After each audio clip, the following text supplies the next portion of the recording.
Adequate notice of this meeting was provided to the Cranford Chronicle advertising on January 16, 2015. Notification was sent to the Star Ledger. It's formally posted on the municipal public bulletin board and filed in the office of the municipal clerk and formula public at the time, place, according to provisions of the Liberal Public Meeting Act, Chapter 231, PL 1975. At this moment, we're going to just go from the normal, and my pleasure to honor the new police officer be sworn in. Please step forward to stand, please.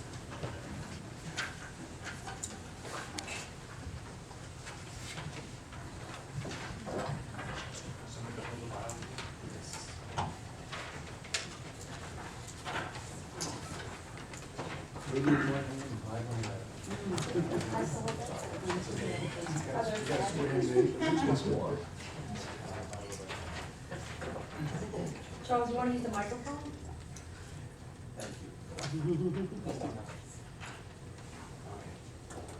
I state your full name.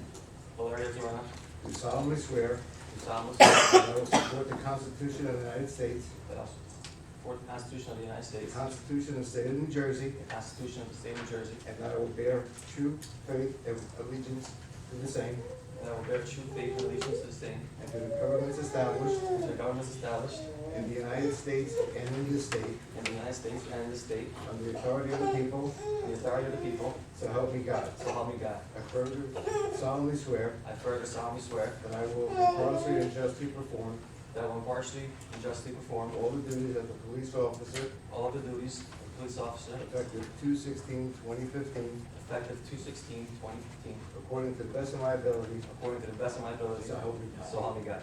Thank you.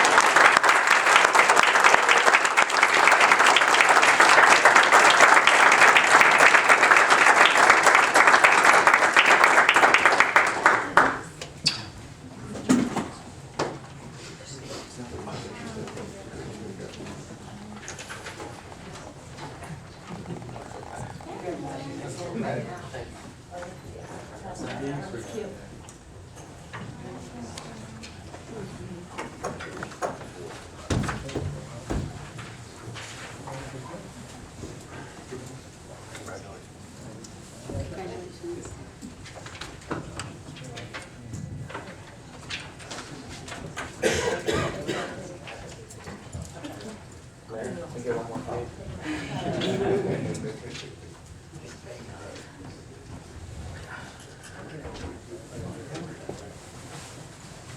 Now we'll get down to some serious business. Presentation by members of the Royal Valley Sewage Authority concerning the 2015 rate increase. I see our representative Steve Reed is here. Steve, would you mind introducing the gentleman with you?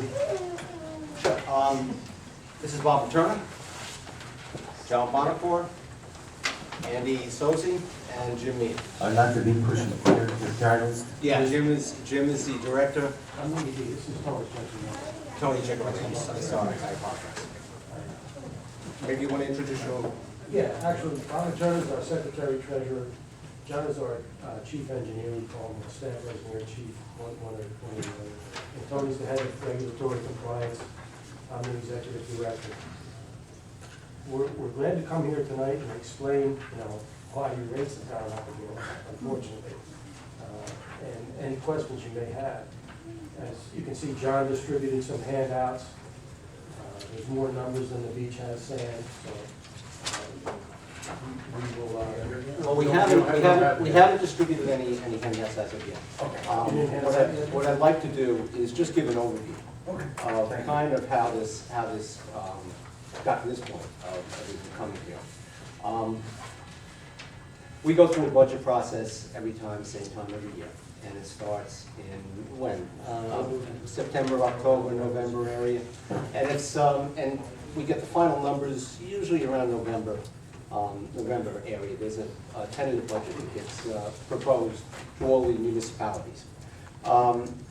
When I saw the numbers, I was taken back, and I think the majority of people were, including other municipalities, including even some of the folks from the RVSA, after the numbers were looked at. And 17% just jumped out at me. It was kind of shocking for me. I knew we were going to go in with an increase. I didn't realize how much the increase was going to be. Based on a 5-year moving average, it was anticipated we'd have some kind of an increase for this year. That being said, it was much larger than just the 5-year moving average, and I questioned quite a bit of it, to the extent where even though these folks did a great job on the actual budget for last year, for this coming year, where they have, I mean, it's basically a zero budget for coming into 2015. So they did a great job on that, but I couldn't vote for that because I didn't feel that it was justified in the eyes of our municipality. And I thought that we had to go a little deeper and find out some reasons why that was happening. Jim took a look at numbers along with his staff, and they had thought that there was going to be a meter problem with one of, I think, meter 6. But that turned out to be not so. So with that, I mean, I can understand how we get an increase. I still have difficulty comprehending how we got this much of an increase. I think Jim and his staff do have some reasonings behind it, but I think in general, everyone would agree that the system isn't perfect, and it never has been, never will be. I don't think it can be. But I'm gonna need clarification, as you are, from Jim's staff, and I think they can give some explanation. Overall, for the last 10 years, we've seen a decrease in our budget for this municipality. It was a steady increase for several years, and then we got very low increases for, I don't know, 3 or 4 or 5 years, which in the long run kind of hurt us because of the moving average. Yes? I have to ask you a question here. Are you, just to clarify your question, are you saying within a specific period of time, say 10 years or 8 years or whatever, if you average that, we've had a decrease? Yes. Absolutely. I gotta hear. Okay, then we need to pass these out so that you can view them as well. And John will do that.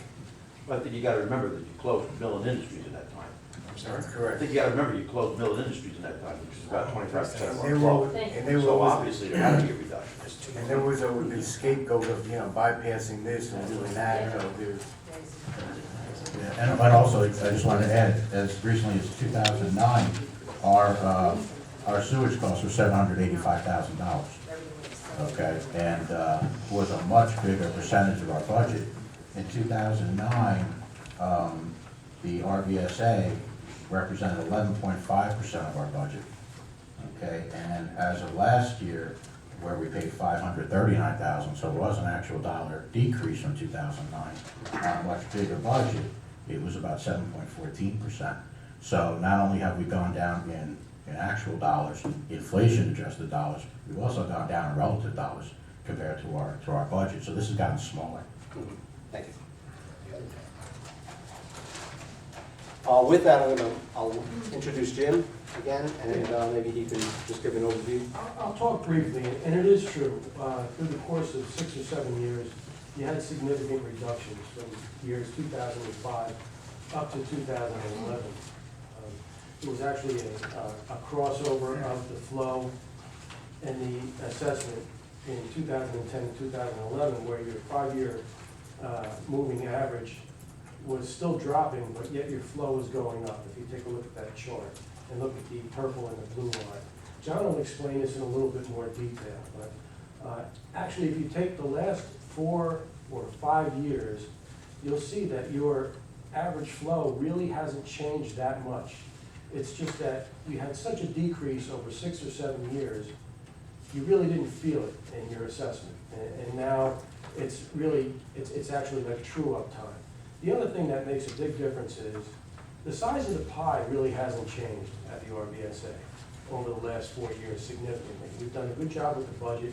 We've kept it very close. As a matter of fact, we went down a hair this year, which is unheard of. However, your share of the pie, being you're such a small percentage of it, when you go from, say, 2% to 2 3/4% of that pie, it's a huge increase. And that 17%, although it sounds gigantic, and not to make light of it, because I don't like to see anybody get hit with a rate increase like that, if you really figured it out per household, what it costs per month, it's a little more than $3 per household per month. Although it's significant when you add it up over a year compared to the yearly cost and the percentages, when you take a look at something like cable TV and what you pay for that, we really haven't hit you that bad. It is just a matter of the numbers catching up with you. And, I'll let John speak for a minute or so. He can give you a little more detail on it. We'll be glad to answer any questions you may have. So, with that, it's John Bonnick. Go ahead, John. Thank you, Mr. Mayor. Just to give you a little bit of a description of this chart, I'll apologize now, I'm a little bit of a data hound. So the three lines, the red, the blue, and the green line, those represent the three portions of your bill that go into the assessment. Your yearly BOD, which is the red line, that's how much organic material is in your flow. The green line is your TSS flow, which is how much total solids, that includes the organics and things like sand and gravel and grit. And then the green line is, and then the blue line is your flow, which is obviously just your MGD, million gallons per day average. Those three items, however, get billed by your percentage of the whole. So because we don't have a system where we bill you a certain amount of money per MGD or per BOD, we bill you by percentage of the whole. So that's where these numbers come from. When you look at the 8.5 by 11 pages on the back, that'll show you a little bit more of where these come from. And then the purple line is your 5-year moving average. And I put that in there just to give you an idea. Pre-2006, you were up somewhere around 4.4% with a moving average. And then in 2006, your flow, BOD, and TSS, all three dropped off significantly. Down to a flow from 1.2 million gallons a day down to almost 0.6, so over a 50% drop in your flow. And that's mainly due to the industrial contribution dropping off. That was my understanding, yes, although I'm not familiar with your system completely. But so over that time then, from there, you see that the flow, your 5-year moving average is consistently dropping up until about 2011, where it then starts to creep back up again and get back down to about half of where it was in 2006. So that kind of just gives you an idea and helps try to put some things into a little bit of perspective. The other thing I wanted to point out, if you go to the first page of the letter size pages, and this is where I was talking about your billing based on a percentage of the whole. If you look at years 2011 and 2012, this is for the historical daily flow. Garwood's flow was 0.81 MGD and 0.86 MGD. So there wasn't a big change in Garwood's flow. However, the flow for the plant, the total flow went from 30 to 26. So that dropped because the overall flow went down. Even though your flow stayed the same, the percentage of the whole went up. You were taking up a bigger piece of that pie. And that same analysis is done for the flow, the BOD, and then the TSS, and then those three percentages are averaged together. And that's how you get your yearly contribution percentage, which is then put into the 5-year moving average. Excuse me, percentage of the whole, another clarifying question, what is that percentage of the whole? So the whole flow, the entire flow that the authority saw All these towns. from all those towns, Right. taking 2011 for example, was 30.3 MGD is the total. Your percentage of that was 0.81 over 30. And I'm sorry, I don't know math off the top of my head. So the following year, although your flow basically stayed the same, because the total went down, that portion is a bigger portion of the whole. The total of all the towns went down? The total of all the towns went Yeah, down. if you look at the numbers, So in when- 2011, it's 30.3, and then in 2014, it's 24.67, so it's roughly about an 18% change in total volume. But your number actually stayed the same, so it's a bigger portion. If that kind of puts it in perspective with you. In relation to dollars, then, does that mean if the community goes down in dollars, someone else has to go up? Yes. Yes, yes, and some have gone down. That was my next question. Yeah. So what would you contribute 15% reduction in flow in the plant? Actually, it's got to do with wet years and normal years, dry years. We did actually have a couple of years that were a little bit wet, but you had a lot of industry pull out over the last 7 or 8 years, okay?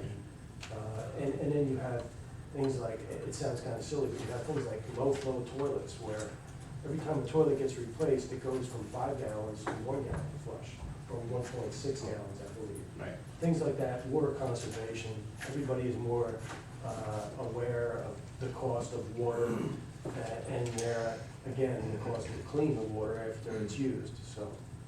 In addition, towns, I know Cranford and I know Rawley, as well as Woodbridge, have all been doing I&I programs. And just to name a few, I'm not saying That job for a while. the other ones haven't, but, so as a town reduces their I&I, their inflow and infiltration, which is all the stormwater that's not supposed to get into our system, that does, by other towns reducing that extraneous flow, has an effect on all the other towns. The other towns go up, it's a simple math, plus and minus.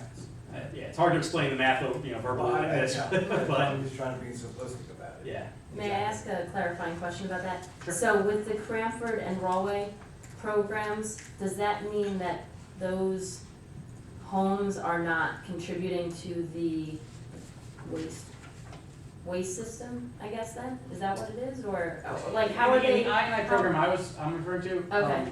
It's not so much homes as much as sewer laterals and lines that they've slip lined. Okay, Over time, these systems were all put in the early 30s and 40s. So over time, the pipes deteriorate, they get cracking, you get root intrusion. And by sealing those and putting these new liners in, it helps prevent groundwater from seeping through the pipe. okay, so the towns are actually taking that action, that's what Yes. you mean? Yes. Okay, I see, is that something that we need to think about? Well, how much I&I do we have in Garwood? Is that the same thing? It's along the same lines, yeah. Okay. So Is there a way we could get more details on exactly what Cranford and Rawley did? Actually, the details are already in these numbers, you can see them. If you look at Rawley's flow over the last 5 or 6 years, you can see the last year and a half or so, it's dropped off significantly. Yes. As well as, I know Cranford has put together an environmental commission, and they've committed a certain amount of money per year, if I remember correctly, that they're gonna put into their system to lower the amount of I&I by doing exactly what John said, slip lining, eliminating cross connections from stormwater to sanitary, that type of thing. And your flow is so low that although you could spend a significant amount of money working on that, the impact that you will get from reducing it may not be as big because you're such a small So- portion of our. The And- cost and- and to might not couple- be worth To the, couple that, I think outcome. going back several years ago, I think that was even before I got onto the RBSA, that there was some work done on our sewage systems here.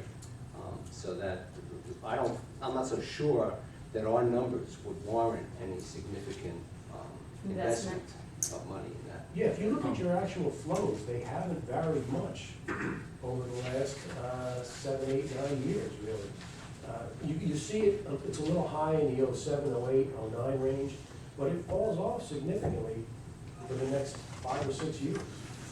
What seems to be hurting us a lot is the fluctuations by, as was mentioned, other municipalities that we have no control over. So when they're going up and others are going down, we're winding up because of those anomalies. We wind up taking on a different hit of the budget And you'll see it in some of these numbers. I mean, in a couple of years, we had a negative 59, I think it was one time, percent-wise, that we had. A and- drop. A drop, yeah. That's 0.5. Yeah, the highest drop you had was 17.3%. Some of the towns did go down. But doesn't it seem like there's something fundamentally wrong with the fact that when we go down in our flow, our rate goes up? Or am I misunderstanding that? Unfortunately, it's an inherent problem in the 5-year billing cycle, where even though your actual flow has gone down, again, it's got to do with the size of the pie has stayed the same. Everybody else's percentage has gone down significantly, and even though yours is only a couple of ticks, it amounts to 17% for 1 year. And we have to help pay for that, and that is your budget? Is that what it is? Which What do we hasn't pay really for? changed much in 4 or 5 years. No, that's not an accusatory statement. Yeah, no, I'm just I- trying to understand how it. Yes. You're right, that is it. But the purpose of the 5-year averaging is to flatten Smooth out, that out is to flatten out all the as bumps. much as possible. 17%, I mean, if we go up 17% in 1 year, and that's over a 5-year period, that's averaged in, that's almost a 100% increase, 17 times 5.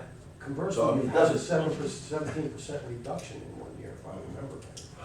But you gotta remember, between 1905 and, 2005 to 2010, Okay. we took out a plant that gave us almost 50% of our sewer flow. Building industries closed up, they were our highest BOD producer, they were our highest flow producer. So we certainly should have come down, should have come down drastically. And I believe that's part of the, I don't wanna say problem, but the symptom of what you're seeing right now. Because in 2005 and 2006, 2007, you saw such a drastic drop. You went from from a flow of 1.2 million gallons down to a flow of 0.4. So a 60% drop in flow. The 5-year average can't keep up with that drastic of a drop. So even though your flow is then low, in 2010, you're still being affected by that real high number 5 years before that. Again, if I can call your attention back to those that have the chart. If you look where the purple line and the blue line cross over, you can see exactly what we're talking about. Although your flow did for 2 more years, your 5-year moving average continued to go down for 2 more years, your flow is actually climbing. And it takes 40 to 60% of that 5-year average, 20% per year, to catch up over 2 or 3 years, and now that's what you're seeing. Although the last 5 years or 4 years of flow of yours has been fairly consistent, that is now slowly raising your average so that you have to pay. But the other side of that coin is, it hasn't been any development. And we can talk about that. The biggest thing is we had the point, which was about 7.5 years ago. And that's been it. We have future plans, thank God, to do other things, but at this point, that's the last major. It is very frustrating. And we also closed the plant to get that improvement. That's correct. That was another one of our IPs. That was Nowhere the near what best. Mellon was, but. And that was the name of the company. Yeah, I just want to say that, the biggest reduction that I saw from where I went back to, which was 2009, actually 2008 I went back to, we had a 27% decrease from 2009 to 2010. We went from almost $800,000 to $570. Now, did we bring you guys in here to ask you to take that back? I don't think so.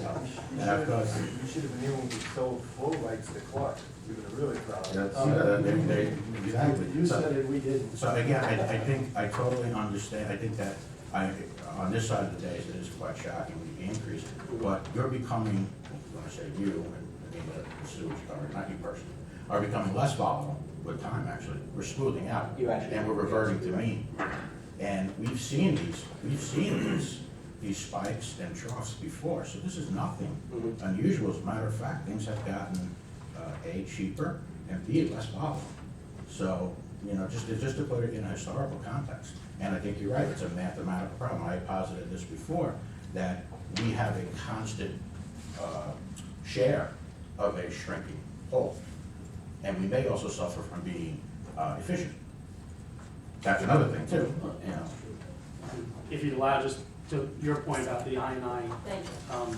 for the flow rights reports, which I didn't bring enough copies to distribute, but we send them out monthly, I believe. This year to date, I don't have the previous year, but so from October till today, through January, your average flow for Garwood was 0.74 MGD. Your peak flow throughout that time was 2.5 MGD. So that's a 3 times increase, or what we call peaking factor, which does indicate that you do have some amount of I&I that's generally attributed to rain, but traditionally a 3-time increase is not It's not unusual. out of line, we see that. So you wouldn't expect a big decrease from that, from doing a lot of I&I. And some municipalities are exceeding 40 times, Oh, wow. 45 times. Oh, yeah. Well, like I it's said, good At to- Norway, at one point, their average flow went from what, about 11 MGD to 57 MGD? Or actually about 7 MGD to 57. They separate the sewer? They separated their sewer, they, it's off topic, but they had a weir wall that deteriorated and broke, so they had one combined system that they then reclosed. And we're not picking on them, it's just that you can see the example where they did something about it and it drops off very quickly. Because they knew they had a problem, and it was actually, not just stormwater, it was tidal influence as well. I just have a quick question. Do any of these, I guess the I&I is the outside infiltration from, groundwater, stuff like that. When we have hurricanes and stuff like that, is that a major contributor to some of these numbers as well? Sure. So when Hurricane Sandy or Hurricane Irene comes through and you get more water flow into your system than that? It's for a very short time, but it can have an impact on that monthly average. Yeah, that would affect your flow rates report, which each town is allowed a certain amount of flow into the pipes. And then when you have exceedance over that flow, you get hit with a violation, and each town's allowed 10 violations a year. So a hurricane or something with that could claim that, but over the course of the full year, you wouldn't expect that would affect the average flow for the whole year, at least not Well, measured. just to see some of the spikes and when these hurricanes and stuff, it looks like, if we have an issue like that, that maybe that's where some of the spikes come from. I have to say, although I appreciate the honesty that putting that kind of investment forward would not reap any real rewards for us, it's a little bit scary too, that there's almost nothing we can do but just pay the bill. That's what I'm basically taking from this. Please correct me if I'm wrong. Is there something else that we could or should be doing to try to soften this impact? As Because, silly as it sounds, water conservation is really the biggest thing that can have an impact on everybody's bill. right, And what we do is, we have a public education program where we bring a lot of the kids in from the science classes. And when I say to a kid, what does your father do when he's shaving? Well, he turns the water on and he shaves.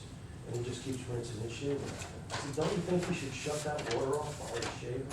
And then I say, well, when you brush your teeth, do you shut the water off while you're brushing your teeth or no? And they say no, and it hit home. Right. It hits home, and they bring it back, and they tell their parents, those small things. We did another thing, we gave out shower times. Yeah.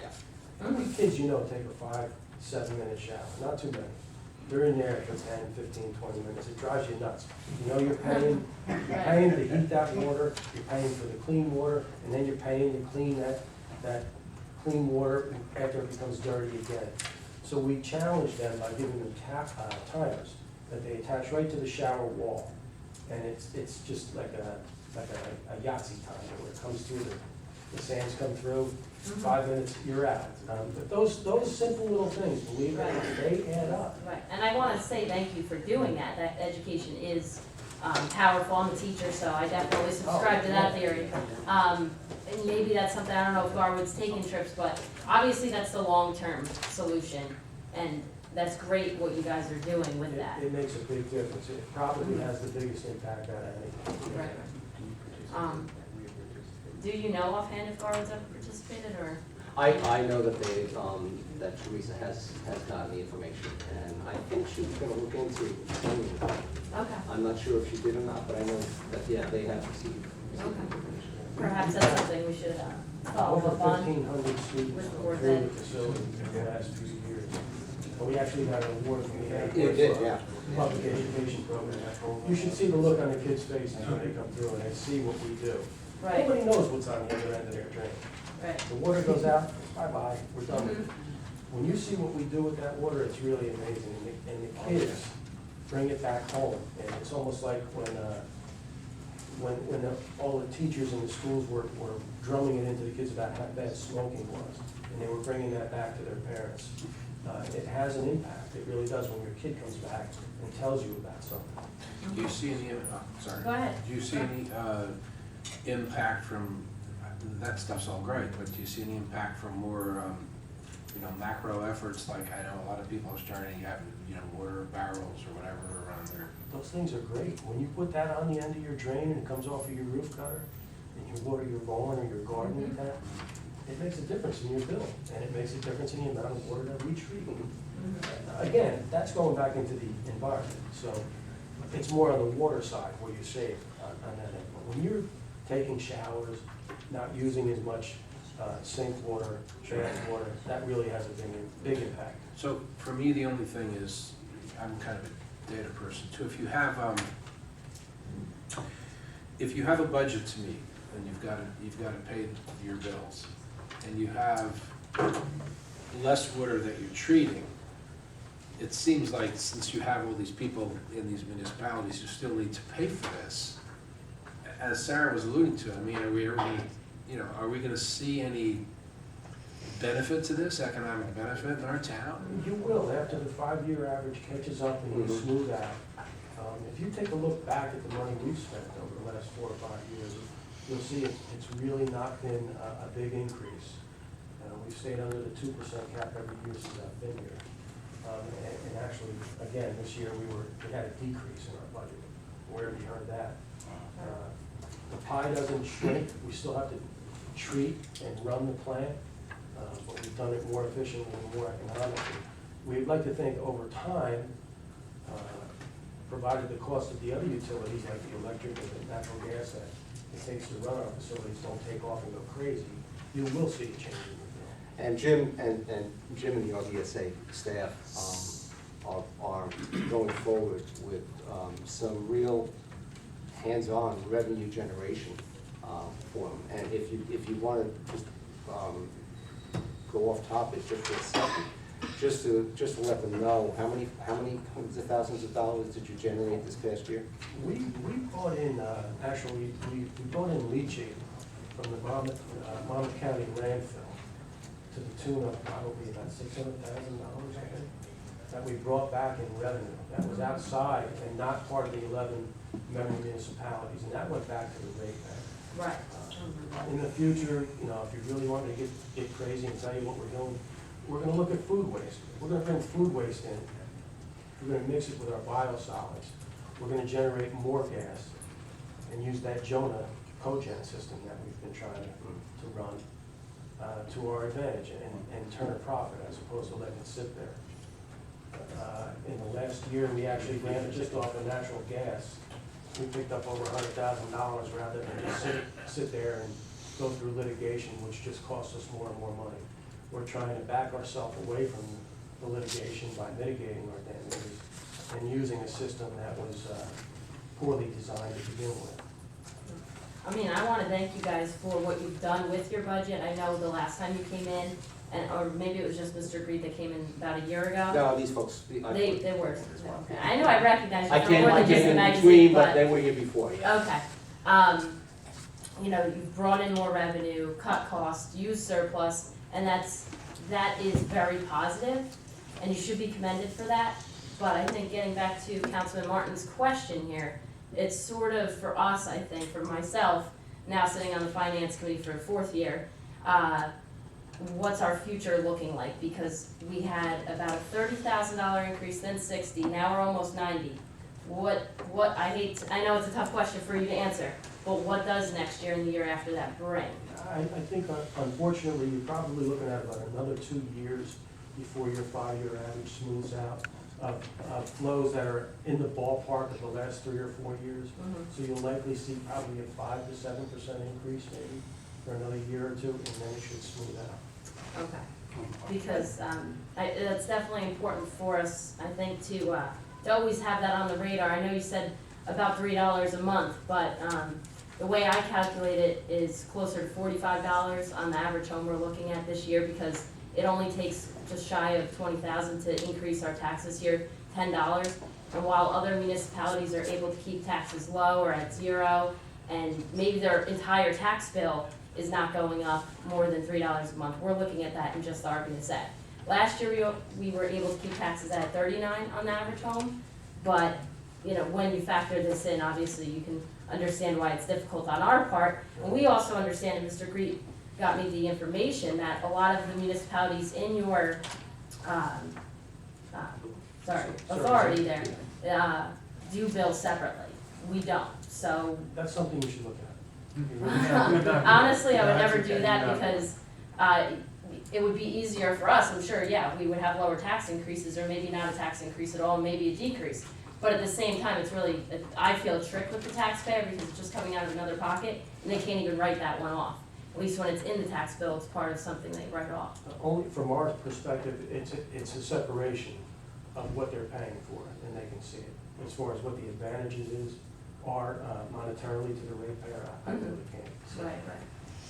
I just wanted to add to, I'm sorry. Oh, I was just going to say that, I think now with the kinds of increases we have faced, the residents and taxpayers are understanding that component much more. One thing I would say for the education side of things would be following up with our Board of Education. Also, maybe Mr. Green, if you would put an article, short article in our Garwood Gazette to get that information out there on a repetitive basis to the residents, I think that would be great. Thanks. Go ahead. I just wanted to add, you know, the increase is big percentage-wise, but once you educate yourself on the history of it, you take a look, we're slated to pay in 2015 in constant dollars, in the same dollars, what we paid in 2008. What other part of the budget can you say that about? All right, it's gonna be the same exact, really almost the same, we paid $622 in 2008. So that's a fabulous thing. So once you kind of see the volatility in the actual dollars, you guys are doing a much better job. But on a different note, Mr. Greek, thank you very much for voting no. I like that. As a fellow no voter, we need somebody like you representing Garwood. You saw something that didn't make sense and you voted no. That takes a lot of courage. And I think that you did the right thing, even though I completely understand what these gentlemen say. I think you did the right thing as far as representing us. Thank you for that. Oh, one other thing I did want to thank you guys for as well, was putting in that second meter and checking, and double checking for us to make sure that number came back and it was accurate. I think, you know, I'm sure that was an expense on your part and, you know, time consuming and so forth, so I appreciate that effort. We wanted to be sure. Thank you. And by the way, we turned the heat up a lot just to grill you guys. Yeah. And we didn't give them water. Right. Councilman Martin, just to get to clarifying a point that I think you were going at before, if Garwood were to reduce its flow at a certain percentage, Yes. and everybody else was to reduce their flow the same percentage, there would be no benefit. You would still have the same piece of There's an pie. environmental benefit. Yeah, I got you. The other thing John and I were talking about, John had brought to my attention on a sidebar that might be worth just noting is, I know, for instance, Woodbridge, and Woodbridge is the only town I know that does this, but they have a sump pump removal program. A lot of homes have their sump pumps connected directly to the sanitary sewer. And what Woodbridge does is when there's a transfer in the real estate, when there's a sale, they come in and do an inspection. And they make them disconnect if they're connected to the sanitary sewer. Sure. And that's a way that you could remove some Water extraneous River flow. does that. That's big. Yeah, Right. Oh, you do? Yes. 20 years. Okay. Did you know? And quite honestly, there are some folks, and not necessarily here, but in other municipalities as well, that during the spring and summertime, they decide to empty their pools into the sewer system and not into the storm drains, which makes it a large difference as well. Yeah, I just didn't, I wanted to get back, I didn't want to give the impression that, by my saying the three-time peaking factor, I'm not discouraging I&I repair work. We always think it is a good thing. I just don't want it to give the impression that it's a magic bullet that was going to all sense major drop. Appreciate It's that. always a Because good when thing. we invest that much money and then don't see the reward, we'll be crying to you, so. You do have to maintain your infrastructure. Yeah. It's always, Oh, yes. there are a lot of other pluses to that. Yeah, I appreciate you guys coming in for, just speaking for myself, and, you know, it was a good exchange, and for once we have people in here who are not giving us such song and dance, and it's the real story, and it feels, you know, feels right, so, thank In closing, just for my. We're not closing yet, no, hang on. Okay, let me, go ahead, you go ahead. Sorry about You that. have to go around No, the couple base. quick questions, talk about our infrastructure, how old are our pipes? Usually somewhere in 70-year-old range. I don't know exactly, but I would guess you're, Probably a little older than that. Even older, Yeah. closer to Early 80. 30s. All right, so we're talking, Early 30s. we're talking 70, 80-year-old sanitary pipes. You probably guess where I'm going. I mean, how old do they last? Are we talking capital dollars down the road? Well, the Maybe- pipe may last, but, you know, the type of pipe that they used is subject to infiltration, there's no doubt. Sure, no argument about that. You use 2-foot section to 3-foot section of pipe, they're, you know, and they would, like a cement joint, I mean, I'm sure that they do leak. Although we don't have any, whenever we're in the sewers with TV inspection, we don't see that. I mean, we have caught a number of things that, where we had problems and we fixed them. Do we have any kind of a maintenance program to inspect our sanitary lines? Or does RBSA have one? Does the RBSA have one? Does anybody have any type of maintenance program to inspect our sanitary pipes? We inspect the main, but go ahead. You need the camera equipment to do it. Right, We don't have the equipment. so we don't inspect So our I pipes think, at all? you know, Fred calls on Cranford whenever we need him. Didn't we have a camera go on some No, sewer? never had a camera, sewer camera. We never had a camera go in and inspect anything? Well, we've had a sewer camera go in, but it's not ours. We borrow it from Cranford. Is that what we did? Yeah, Okay. we It wasn't like a private. borrow the camera, we borrow the staff, we borrow the truck. Other than that, we do the rest ourselves. So in terms of capital planning, okay, I mean, is replacement of pipes, or should there be a program, should there be some type of, you know, inventory conducted, see what happens, do we just respond as pipes break and replace, or is there something we should be doing on a regular Well, basis? the RVSA did a study 15 years ago, where they did an inspection. They didn't come up with any hot spots. I mean, to just go looking, you know, you'd have to have, the equipment, and 2, the people, the time to do it, you know, so. Right, I don't wanna waste our time or money, but, you know, I'm just saying, you know, if we have 80-year-old pipes, you know, I'm asking. It's You know, typical. New York City, you hear about these, you know, 200-year-old pipes, you know. I mean, how long is a pipe supposed to last? Is it something we should be looking at? Do we need to actually have some type of program? I mean, do we just wait for pipes to break, or is that the normal way you fix them? What do we do? Actually, every 15 to 20 years, you should have inspected your entire system in an ideal world. That's what. So, do we know when the last time was we inspected? We inspected was when they inspected. So, are we due? It's good to set aside a little chunk of money annually to CCTV, the oldest portions of your collection system, starting there and working back to the newer ones. Is there, and I think, tell me if you're wrong, I think, from a budgetary standpoint, you're looking at what is the actual logistics on how to go about doing this. And would, for example, if Garwood set aside $30,000 a year just to have the pipes inspected, could they then go to you and say, or go to us and say, well, we'd like to have our pipes inspected at these points. Will you do that for us for a fee? We won't, but you know what you can do? You can go to some of your larger neighboring contributing members, and they do have some CCTV equipment. And you can do some shared services where their guys will come in, look at your system for, say, a week or two annually, your worst or oldest areas first, and there can be some cost savings there where you're not paying a private company to come in and CCTV. Is that specialized expertise they need to search? It is, you need to know what you're doing, and it does take specialized equipment. But what I've seen in the past is a lot of the, say the larger 3-4 member municipalities, I'm sure Woodbridge has got some CCTV equipment, perhaps maybe Clark, Westfield, who knows, Rollway. If not, then you have to go outside and hire them privately, and it does get kind of pricey. You can get trailer units or small units, $100,000, $150,000, but you need to spread that out over 20 years. Take it as a loan through the EIT unit. They also do have some other technologies, newer technologies out there also, where you, rather than actually putting a camera in the pipe itself, there's some that use acoustics and there's some that use just real high graphic cameras. and they don't give you the quality that you would get from a CCTV system, but they help you do a spot check, so they can do a lot more pipe in a smaller amount of time. The worst problems are caught. So, yeah, and that'll give you an idea of where to then focus some of the CCTV work. All right, because Steve hit the nail on the head in terms of where I'm headed. You know, every year Don goes through the roads, and we have a road program. We improve or install new storm lines, you know, every year, different roads. You know, we do nothing with the sanitary sewer. You know, you put the pipe in and basically you wait 100 years till it breaks. I mean, is that the preventative? I don't see that as the preventative maintenance program. It's not the ideal way, but So you're a saying- lot of people are doing this. Yeah, but then it could really come and kick you if you have a problem, because you don't have those capital dollars and to fix it. Especially Then you because end you up were talking bonding. about those 2 to 4 foot sections of clay pipe.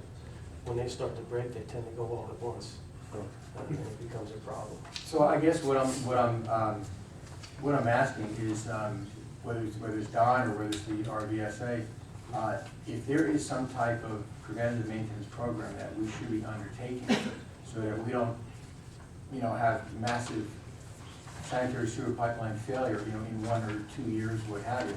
If there's some type of capital programming we should be doing, so it's spread out over the course of time. If you guys can give us some type of recommendation like that, so we can include that in responsible budgets down the road. You know, and I mean that seriously, I'm not just asking that. If you could provide us with that, we'd really appreciate it. Do you think that's something you can do? We can help you work with Tony, John, and myself. We're open to any phone conversations with your collection system operator or your public works people. We can work with them as well. Who is our collection system operator? You, Don? That's what I thought. I like that smile. We got the camera to see. But really, it does boil down to take the oldest sections of town, the oldest pipes. put And a Don, small- what are they? A small chunk of money on the side, and look at them first. We don't have to solve that now. No, I was just curious. Most of the town is the same age. Most of Garwood was developed around 1910, and that's about how old the sewer system is. Yeah, they've already said their It's not, surroundings. not as equipment, and, the problem is, I mean, we brought, you know, people in to do TV work when we needed it. Most of the time, before you can do TV work, you gotta clean the pipe. You're right. All right? Absolutely. And, you know, you're spending $2,500 a day, basically, to TV, or to bring in a truck, clean the pipe, TV the pipe, get rid of the debris, because it's considered contaminated. You know, and you don't get a lot done for $2,500. Typical would be 1,000, maybe 1,500 feet if you have a good crew in a day. Yeah, where they clean the TV, that stretch, that length of pipe. I just have a question. How large are these sewer pipes?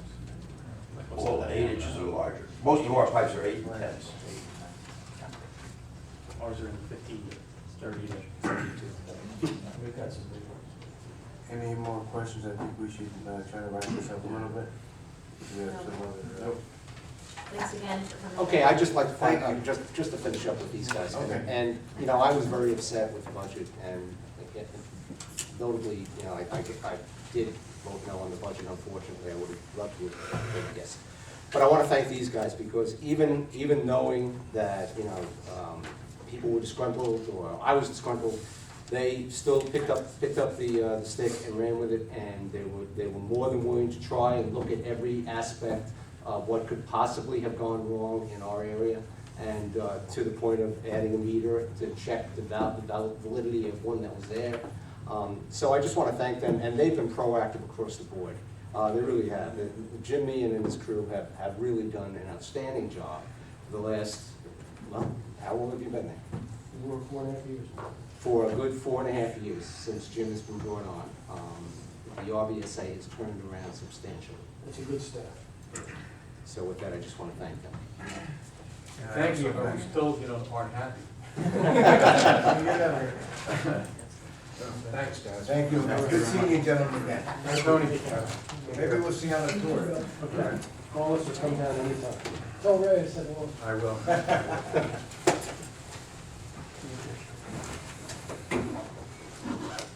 Good night, everyone.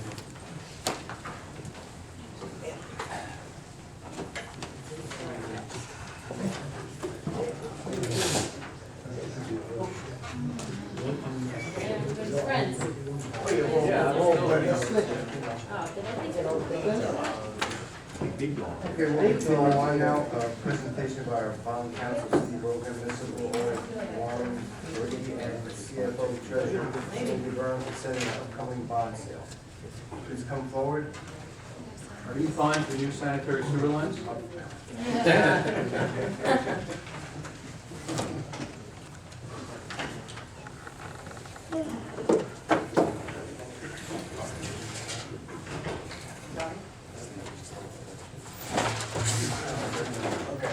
would you sit back here?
What we're looking at, we have notes, bond anticipation notes that are coming due April of 2015.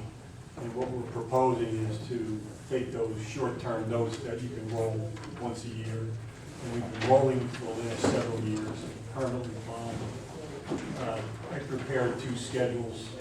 They have these schedules. I think council has two schedules. One's A and one's B. I know the last several years we've been going through this and trying to rent the bond. We're waiting for funding from the Green Acres, which we finally did receive last year. And now, since these notes are coming due, you have to make higher payments on the notes or we're going to have to permanent bond. I prepared two schedules just for discussion tonight. One, Schedule A, it just lists the projects down. It starts with the useful life. That's the useful life of the projects. It's the ordinance number. It's a slight description. Most of it's road work. It's the athletic field with some trucks and equipment there. And the amounts that we're bonding. We're bonding here $2,741,000. That's the balance of the notes that will be due once some portion of the notes are paid off in April. Has a useful life of about a little over 11 years. So the bonds cannot be issued more than 11 years. That's the useful life. Okay.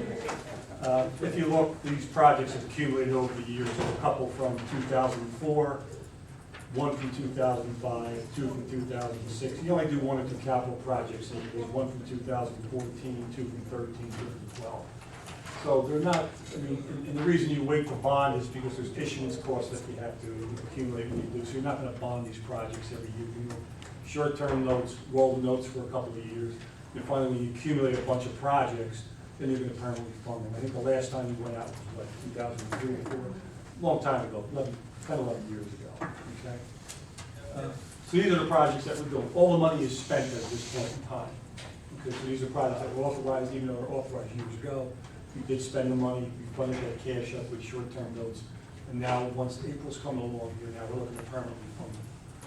If you go to Schedule B, all of this is, I'm trying to give an impact of what will happen with your budget with the new bond sale.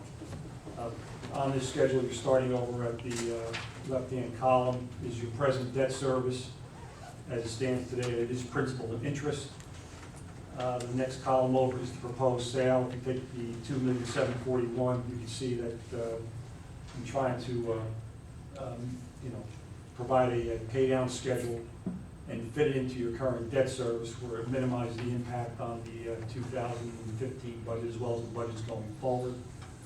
You come up with a total column, and if you look, I guess it's the fourth or fifth column, you start seeing the tax impact.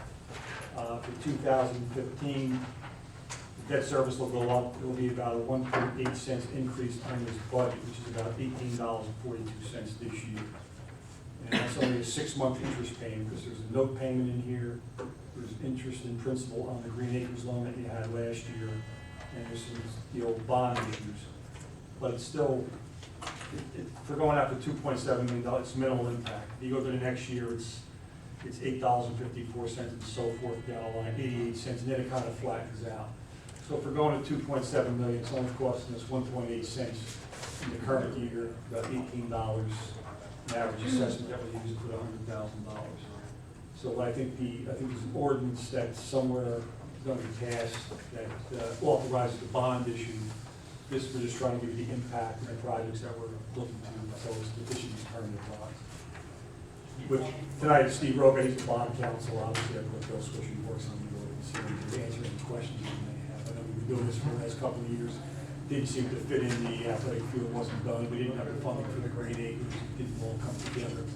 Now it seems like we have all the pieces in place, and these projects are completely money to spend, basically pay for. I'll just add a brief. The council was presented with a couple of resolutions that would be considered at the March 10th meeting.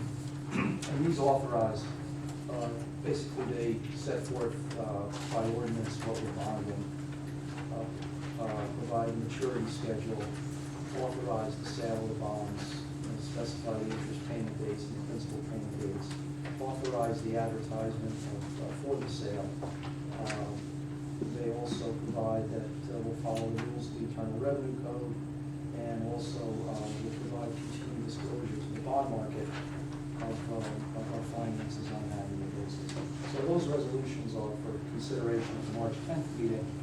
We're looking at a bond sale on March 31st, a competitive sale. We take bids over the internet, the lowest interest rate wins, and then we would close on April 9th and pay off the old notes on April 10th. And this issue would take care of all of your bond ordinances that are on the books to this point. So it cleans everything up, wraps everything up, and pays for everything over an 11-year period. We average the assets that are being financed. So we come up with an average life of projects. 11 years is good. The market will like that. The shorter, the better. We'll get a lower interest rate, and the amounts for maturity are also of a decent size. If we spread it out over 20 years, being a small issue, the market really doesn't care for that. So 11 years fits into what the market likes.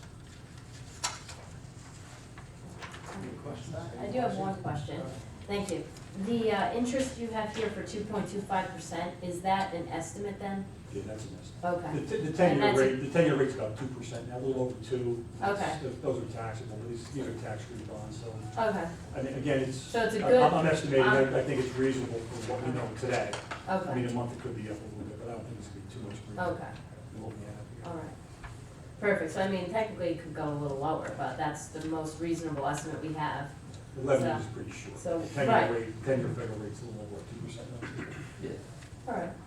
Seems very fair. March 31st we'll have the answer, I guess. Thank you. So one quick question, so the Borough 2.7 million cost us 4.8 million. Is that right? Yes. No. No. 3.1? I was going to Three- say, yeah, 3.1. whoa, how does Well, that's what you said, 2.25 total Yeah, service, the total debt the service. interest is 389,000 over. Right, but you got the total debt service is 4.8. That's what the. You have the 3 acres loan in there. That's everything else in there. Yeah, right So I'm now, looking for the increment on the impact on the. yeah, your existing debt service is $1,746,000. That's what we have on the Okay, all right, books. can you say that number again? Sure, $1,746,000. Okay. That's our present debt That's the service. current, Right, that's what we have on the books now. okay. You know, a I couple more years understand. on our bond issue, and then we have loans. So this issue is $3,130,000. So that'll bring the total up $4,876,000. Okay. I understand. Anyone else? Yeah, I just got a question. Thanks for doing this work. So my understanding is it's in a competitive bid, we're gonna put a coupon on there, and the yield will be determined based on the bids, right? So we may be paying, say, 2.25 face value, but if people bid over par, the yield can go below 2.25 in a competitive bid, right? The higher you pay for a bond, Well, we have a limit, we're only allowing a 1% premium, Okay. okay? So we'll only accept a premium of 1%? Up to 1%, yeah.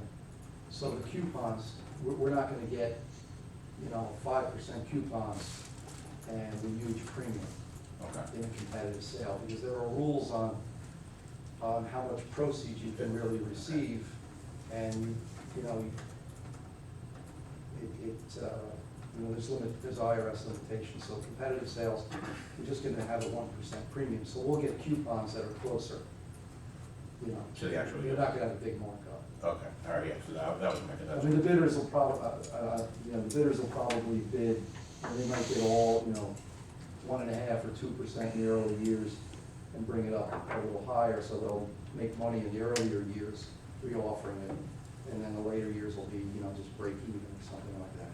okay, but the average has to be 1%, no greater than 1%, is that The basically? total premium that they can. Yeah, okay, that was my question, if there's gonna be like a lot of extra money floating around, that's good news. No, there won't be one. Okay, good. The other question I have, when is it determined, or do we determine if there's a call provision? Well, we kind of determined it for you. It's an 11-year issue, the market likes 10%, a 10-year call protection. So it really wouldn't fit in this issue. People like to know that their bonds are not gonna get paid out early for 10 years, they wanna know that. So that's the standard call. If we put in, let's say, 5-year call, where the bonds could be refinanced after 5 years, the market they would charge us a penalty in the rate for that. So in these shorter deals, they're non-callable, and that actually is attractive to the market. If it was a 15 or 20-year deal, we'd have a 10-year par call, but we just didn't get, it's not that long of a deal. Yeah. No, I think that- You'd only be refunding in 1 year then. Yeah, no. It'd be the last principal. There'd be no interest left. There'd be nothing. No, believe me, that's why I would prefer to keep it clean. And then just legally in the retail world, we can only quote yield to worst on the call, so you don't really even get the benefit so much Right. of any, but, and with low interest rates like this, I don't think a call really makes. No, it would be theoretically very difficult to envision rates dropping enough to generate enough savings. Yeah, if my colleagues would agree with that, I would actually agree with the advice on that, to keep that clean and not put a call provision in there. We want to make this as attractive as we can to investors, have it cost us the least. I know That's what I'm taking out of this. Exactly. Anyone else?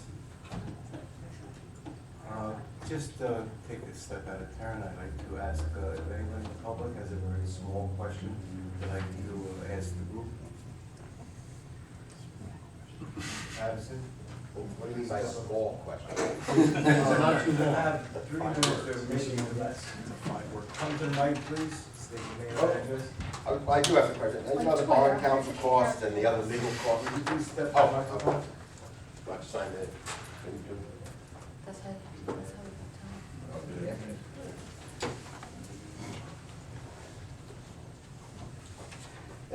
What about Bruce the, Patterson? yeah, Bruce Patterson, 325 Will Avenue. Good evening, Mayor, and ladies and gentlemen of the council, and Super Cooney and Sandra, and bond council. Working 15 minutes. Now, the other costs over and above, like the bond council costs and other legal costs, would that be reflected in this total, or was that over and above? It's reflected. That's over and above.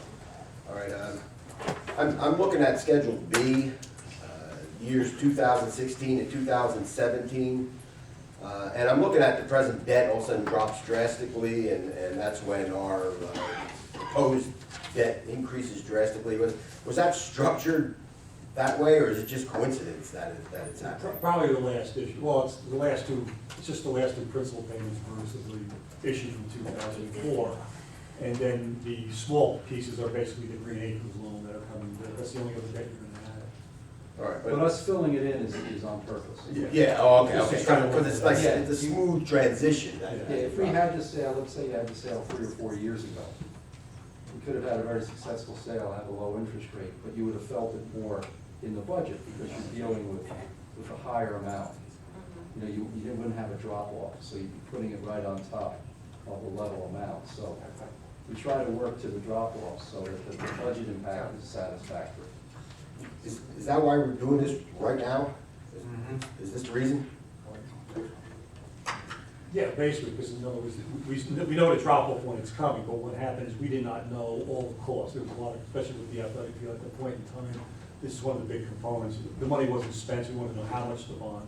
And then at Green Acres only didn't get until last year, that was a part of the funding mechanism of the athletic field, so that's calculated. In Schedule A, the first column is life, you know, the various years, and obviously it averages out to 11.5, but who determines that lifespan of the bonds? Oh, yeah, exactly, what does that mean? These lives, it varies from 5 years to 15? It's set by statute. When I do a bond ordinance, there's a whole list of the types of improvements that you're authorized to do and what the average, what the life is for those kinds of improvements. So it tends to be conservative, which is good. You know, roads are given a 10-year life. You know, sometimes the improvements, you know, that you do last longer than that if you're doing, you know, major reconstructions. But the lives are set by statute, and then we average them together when we do a bond set. That very first one, talking about ordinance 04-10, obviously that's from 2004. You're saying that, whatever it was, various capital improvements, that was being floated as short-term notes all the last 10 years? Well, not necessarily the last 10, it could have been the last 5. You know what I mean? We don't know when the first, because in other words, the project could have been passed, and we didn't do anything the first couple of years on the project. And then once you start spending the money, then the notes were starting to be issued. I don't know, Steve, when was the last, when was the issue? I don't know. We started borrowing on that in '06. All right, so it was close to 10 years. Yeah, we were allowed to stay in notes for up to 10 years. And then at the end of 10 years, either pay everything off or you go to bond. Okay, Mr. Patterson, thank you for your It's like the freeholders or what? Time flies when you're We having gave you a fun. lot of parameters here to this question. Okay, one last one. Who's the gentleman at the far, oh, that's Super Cooney also, right? Yes. You haven't said anything. That really wasn't the last question, but I'll leave it. That was pretty Yeah, cool. probably. I apologize, I think As a sacrifice. your name was on the agenda. I apologize. This is Did Bill you Swisher. work with that? Yes, he's a manager, he works on the audit. I'm sorry, but everybody knows. Thank you very much for your You presentation. don't have to apologize. Thank you. Okay, See you soon. Mr. Renard, moving move along into executive session. We get down. Does Donald need to be present in executive session? No. Okay, Donald, you have the floor, so you can be dismissed. Actually, what? Sorry. Yes? Yes, he does. Sorry, I thought so. Yeah? You can still give your report now if you want, though. Very brief. Just two things, well, or maybe three. One is, as per our last meeting, I visited the 116 Borough, went over what we proposed on the property that she's encroaching onto. She's very understanding, I think, of what we're doing, why we're doing it. And I left it at that because I don't know what we're doing totally myself. But I did go through what we had to do. There's a change order before you this evening for the 2013 DOT projects. That's the final change order. The project came in about $9,000 under budget, it's about a 4% reduction in what we bid. And the other thing is I'm still awaiting, I haven't contacted DOT yet, probably next week, with respect to 2014, because I haven't heard from them. That's it. Any questions of Mr. Gurriel? Ms. Ariano, please read the executive session resolution number 15-152.1. Yes, Mayor. Closed session resolution authorizing executive session for the purpose of discussing, one, contract negotiations between the Borough of Garwood and the Garwood PBA local number 117, and matters of protection and safety of public property relating to the Garwood Sports and Recreation Complex, and matters of attorney-client privilege relating to the above in accordance with NJSA 10-412. Closed session meetings open to the public, exclusion of public subject of matter. Whereas NJSA 10-412B6 permits exclusion of the public to discuss tactics and techniques utilized in protecting the safety and property of the public, and whereas it is necessary for the mayor and council of the Borough of Garwood to conduct an executive session close to the public in order to discuss the above listed matters. Now therefore be it resolved that the council of the Borough of Garwood hereby move to go into executive session in accordance with the provisions of the Open Public Meetings Act for the purpose of discussing the subject stated above, and be it further resolved that the matters discussed in and the minutes of the closed session shall be disclosed to the public when the reason for confidentiality no longer exists. Amen. Thank you.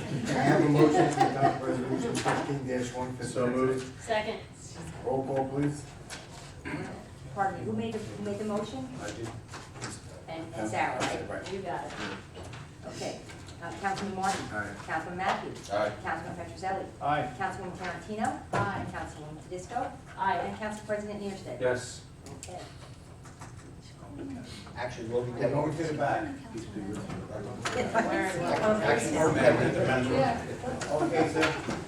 Bob. Yeah, I'll get it to our-